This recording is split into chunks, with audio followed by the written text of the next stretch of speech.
Well, hello friends, it's good to be with you again today. I hope you had a great weekend. Man, we had an awesome time in the house of the Lord yesterday. If you missed worship service at Appleton yesterday, man, what a great day. We had just some awesome worship and prayer and people responding to God, and then we got some word in there. Man, just had a great day in the house of the Lord yesterday. Hey, it's a brand new week now, and God's give us a new start. So let's go ahead and let's use everything that we received from God yesterday. Let's use that to establish how this week is going to go. Let's let Sunday be the actual first day of the week, and let's allow it to establish how God is going to work in our life this week and how this week is going to be. Well, welcome to Monday's edition of Take 5. Hey, we're still talking about Joseph, and we're just going to look at some more of the scriptures there between Genesis 37 and Genesis 50 about the life of Joseph. If you've not taken that on yourself to read that yet, I would encourage you to do that. An awesome story from those chapters there. Man, great. It's better than Netflix ever thought about being. I guarantee you that. Pick that story up and read it. It'll take you from the life of Joseph when he's 17 until the time he dies at 110. And there's a lot of great things that we can learn from the life of Joseph. I want to read a passage from Acts chapter 7 here that kind of gives us some insight into what's going on. The Bible says God spoke to Abraham this way and said, "For 400 years your descendants will be strangers in a country not their own. They will be enslaved and mistreated. But I will punish the nation they serve as slaves," God said, "and afterwards they will come out of that country and worship me in this place." Then he gave Abraham the covenant of circumcision, and Abraham became the father of Isaac and circumcised him 8 days after his birth. Later, Isaac became the father of Jacob, and Jacob became the father of the 12 patriarchs. These would be the 12 sons of Jacob that would become the individual tribes of the nation of Israel. Verse 9 and 10 in Acts 7 really sets the scene for what's happening with our boy Joseph. It says, "Because the patriarchs were jealous of Joseph, their brother, they sold him as a slave into Egypt." I love this next line. "But God was with him and rescued him from all his troubles. He gave Joseph wisdom and enabled him to gain the goodwill of Pharaoh, king of Egypt. So Pharaoh made him ruler over Egypt and all his palace." You know, I entitled the message yesterday simply this: "But God was with him." I think that's important for us to know, that God was with Joseph every step of the way. From the time that his brothers beat him and threw him in the pit and sold him into slavery, and then he was purchased as a slave in Egypt, and then ended up serving in Potiphar's house, and then ended up in prison, and finally made it to the palace 13 years after his first initial dream. God was with him every step of the way. If there was a line in the Bible that describes the life of Joseph, those 5 words are it: "But God was with him."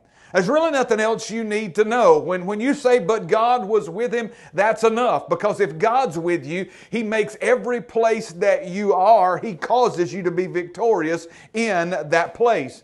Now in that text, the word "but" is used as a conjunction. Now, you don't start a sentence with the word "but." It's usually found in the middle, because a conjunction is a word that joins 2 phrases or thoughts or sentences together. If you're my age, you probably remember on Sunday morning Saturday morning cartoons. You probably remember a thing called Schoolhouse Rock. And you probably remember the song about conjunction. It said, "Conjunction, junction, what's your function? Hooking up words and phrases and clauses." You remember that? Well, that's what a conjunction. Sorry for reliving something there for a minute.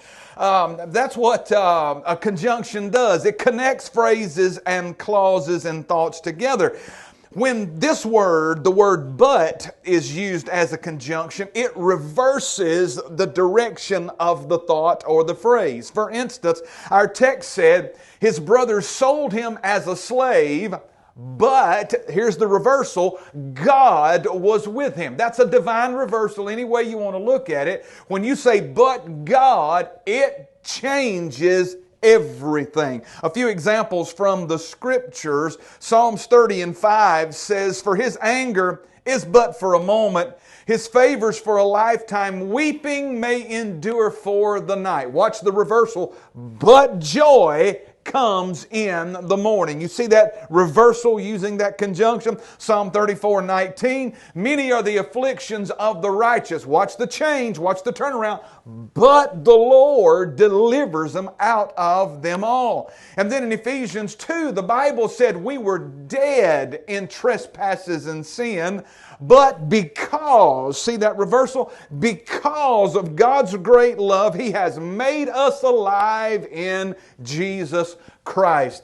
So that's what this whole message has been about, and that's what we're going to talk about all week long is, but God was with him. And when you say but God, it changes the direction of everything. But it's such a tiny little insignificant 3-letter word, but it carries such a large and awesome meaning when you look at it from the scriptures. The Bible said his brothers sold him into slavery because they were jealous of him.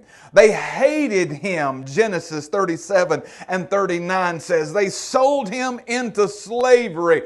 But God, the divine reversal, but God was with him. And I like the next part, and rescued him from all his troubles. Friend, if you can just attach that conjunction in your life somewhere, but God, it will change everything in your life. It'll change the way you look at things. It'll change your perception about things. It'll change your faith if you can just grasp that idea, but God was with him. If you want to make it personal, let's do that. But God is with me. Regardless of what I face, regardless of what I'm going through, regardless of how hard things may be, regardless of how long I've had to deal with the pit and the prison, but God is with me.